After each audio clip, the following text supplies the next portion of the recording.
Sir FIR शुरू कर देता हूं। मैं थाना करेली में उप निरीक्षक के पद पर पदस्थ हूं। दिनांक 1/3/2024 को प्रार्थी अभिषेक पिता सुरेंद्र कुमार जैन 37 साल निवासी करेली ने सूचना दिया कि अज्ञात मृतक उम्र करीबन 35 से 40 साल ने प्रार्थी के खेत में बगीचे में आम के पेड़ से फांसी लगा लिया है, जिसकी मृत्यु हो गई है। सूचना पर थाना करेली ने सो मर कायम जांच में लिया। जांच दौरान मृतक की पहचान अनिल कुमार पिता लक्ष्मी नारायण यादव उम्र 37 साल जिला राजगढ़ के रूप में हुई। दौरान पंचनामा कार्रवाई के मृतक के पैंट के बाईं जेब से एक सुसाइड नोट मिला। Rakesh notebook pocket diary number 127, जिसके प्रथम पेज पर दोनों तरफ तथा अगले पेज पर एक नीले बॉल पेन से कुल 25 लाइन में लेख है। मैं अनिल कुमार यादव अपने पूरे होशो आवास में अपनी जान दे रहा हूं। इसके जिम्मेदार केवी 3 में रहने वाले मोनिका मैडम के पति अजीत कुमार एप्लीकेंट नंबर 1 व विशेष मिश्रा एप्लीकेंट नंबर 2। इन दोनों ने मेरी जिंदगी बर्बाद कर दी है। इन दोनों को कड़ी से कड़ी सजा दी जाए ताकि और किसी को परिवार बर्बाद ना हो। आरव, मैं तुमसे बहुत प्यार करता हूँ। लव यू रचना। आरव का ध्यान रखना।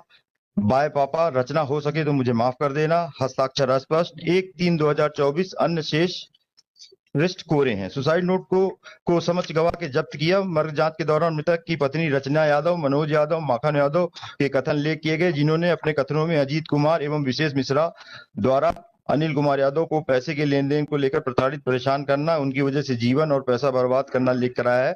मर्ग सदर की अभी तक की सुसाइड नोट एवं परिजनों के कथन के आधार पर अजीत कुमार वकील और विशेष मिश्रा दोनों की प्रताड़ना से परेशान होकर मृतक अनिल कुमार यादव द्वारा दिनांक 1/3/2024 को आत्महत्या कर ली गई। So an offence was got registered under section 306 of the IPC.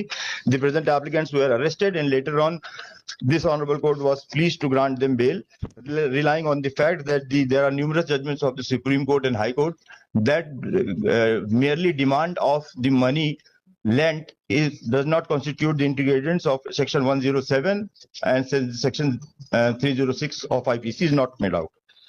My lord, the facts of the case are like this कि जो एप्लीकेंट नंबर 1 है अजीत कुल्हर, वो एक वकील है। उसकी वाइफ सेंट्रल स्कूल में टीचर थी और एप्लीकेंट नंबर 2 स्वयं सेंट्रल स्कूल बैरागढ़ भोपाल में टीचर था।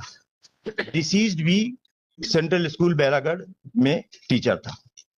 अब इन तीनों के बीच अगल बगल रहते थे। इन तीनों के बीच आपसी संबंध अच्छे थे और जो डिसीज्ड है वो शेयर ट्रेडिंग का काम करता था। कोविड पीरियड में डिसीज्ड ने इनसे कुछ पैसे उधार लिए। चार्जशीट में जो कॉपी लगी हुई है स्टेटमेंट ऑफ अकाउंट की अनिल कुमार यादव, उसमें कहीं ये स्पष्ट रूप से नहीं है कि हमने उनको पैसा दिया, लेकिन फिर भी हम ये स्वीकार करते हैं कि हमने उनको पैसा दिया। पूरी चार्जशीट में कहीं ये नहीं है मिलॉर्ड कि हमने उससे पैसे की मांग की, हमने उससे कहीं भी हमने कोई हरासमेंट किया। कहीं भी पूरी चार्जशीट में ये नहीं है कि वो 265 किलोमीटर भोपाल से लगभग नरसिंहपुर आ करके और उसने नरसिंहपुर में अपने पारिवारिक कारणों से सुसाइड की और उस दौरान कोई सीडीआर पेश नहीं है कि हमने कभी एक बार भी उसको फोन किया हो कि हमारे पैसे दे दो। कहीं से पूरी चार्जशीट इस पे ना जाओ, इस पे जाओगे तो फिर तो वो मैटर ऑफ एविडेंस है। हम तो बस इतने शॉर्ट पॉइंट पे जा रहे हैं सर मिलॉर्ड, दैट की the ingredients of section 107 are not present.